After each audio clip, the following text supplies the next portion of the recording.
Un número primo es un número natural mayor a 1 que solo tiene dos divisores, uno y el mismo. Esto significa que si lo dividimos por cualquier número distinto al mismo o a 1, obtendremos un resto mayor a 0. Es decir, el resultado de la división nos va a dar con decimales. Por ejemplo, el número 5 es primo, porque la única forma de obtener resto 0, como vemos en amarillo, es dividiéndolo por 1 o dividiéndolo por el mismo, o sea, dividiéndolo por 5. En cambio, el 4 no es primo, porque también podemos obtener resto 0 dividiéndolo por 2. Cuando hacemos 4 dividido 2, obtenemos como resultado 2 y el resto también es 0. Vamos a armar un algoritmo que le pida un número al usuario y le indique si ese número es primo o no.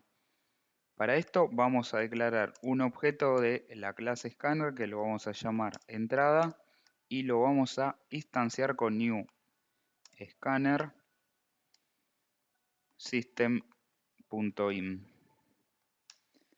Vamos a pedirle al usuario que ingrese un número y ese número que nos ingrese lo vamos a guardar en una variable entera con entrada.nextInt. Una vez que tengo el número, lo que tengo que hacer es ir recorriendo desde 1 hasta ese número e ir realizando las divisiones. Esto lo vamos a hacer con un ciclo for.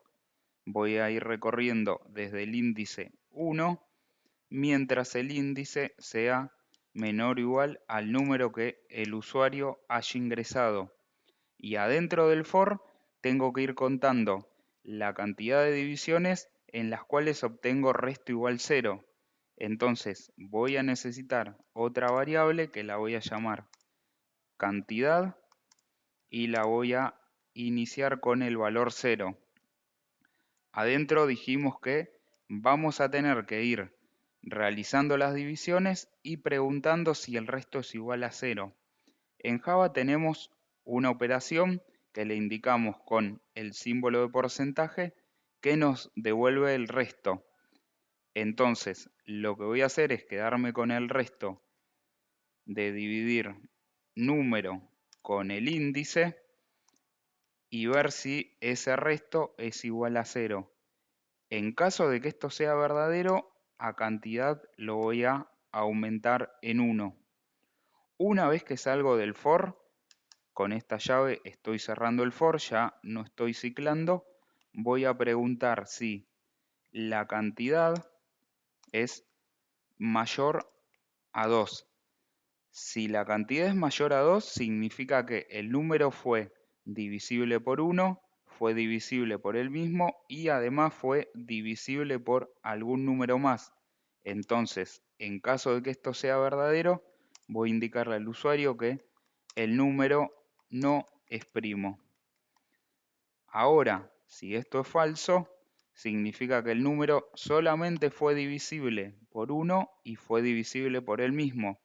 Entonces, en ese caso, el número es primo. De esta forma queda armado nuestro algoritmo. Vamos a probarlo a ver si funciona correctamente. Ingresamos el número 5 y vemos que efectivamente es primo porque solamente lo podemos dividir por 1 y por 5. Ahora, si ingresamos, por ejemplo, el número 12, vemos que nos indica que no es primo, porque 12 lo podemos dividir por 1, por 2, por 3, por 4, por 6 y también por el mismo. Siguiendo con los números primos, vamos a realizar un ejercicio un poco más complicado. Vamos a pedirle al usuario que ingrese un número y vamos a mostrar por pantalla todos los números menores a ese número que sean primos. ¿Por qué esto es más complicado? Porque como vamos a ver, nos va a obligar a meter un bucle adentro de otro. Por ejemplo, si el usuario ingresa el número 16, el programa tiene que informar 2, 3, 5, 7, 11 y 13, que son todos los números primos menores a 16. Tengo hasta acá el código que le pide un número al usuario y lo asigna a una variable. Voy a mostrar un mensaje indicando que los números primos menores a ese número que haya ingresado el usuario, que lo concateno, SUM, y a partir de acá los voy a calcular. Para eso voy a poner un primer for que va a tener un índice i, que va a ir desde 1 hasta el número que haya ingresado el usuario. Si por ejemplo el usuario ingresó el número 5, yo voy a estar iterando con los valores 1, 2, 3, 4 y 5 y quiero ver si cada uno de esos valores corresponden a un número primo o no. Entonces, i es el valor que yo tengo que ver si es primo para poder mostrarlo por pantalla. Para eso voy a necesitar un segundo for que va a ir desde j igual 1 y voy a estar iterando mientras j sea menor o igual a i, porque como dijimos antes, i es el valor que estamos viendo si es primo. A partir de acá, yo voy a tener que replicar el algoritmo que armamos antes. Voy a declarar una variable que me va a servir como contador y la voy a llamar cantidad y la inicializo en 0.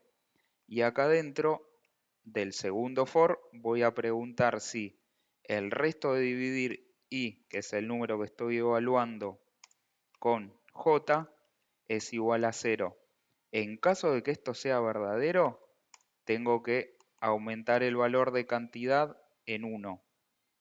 Una vez que salgo del segundo for, esta llave es la que cierra, voy a preguntar si cantidad tiene valor 2. ¿Por qué pregunto esto? Porque si cantidad es igual a 2 significa que el valor i que estoy evaluando solamente es divisible por 1 y por él mismo, entonces es un número primo y lo tengo que mostrar por pantalla. De esta forma queda armado el código del ejercicio. Vamos a probarlo. Nos pide que ingresemos un número, ingresamos el número 16 y vemos que los números primos menores a 16 son 2, 3, 5, 7, 11 y 13 y nuestro programa está funcionando correctamente. De esta forma tenemos armado dos algoritmos. En el primero le pedimos un número al usuario y evaluamos si ese número es primo o no. Con este segundo algoritmo, un poco más complicado porque estamos metiendo un bucle adentro de otro, estamos pidiéndole un número al usuario y estamos indicándole luego todos los números primos menores a dicho número.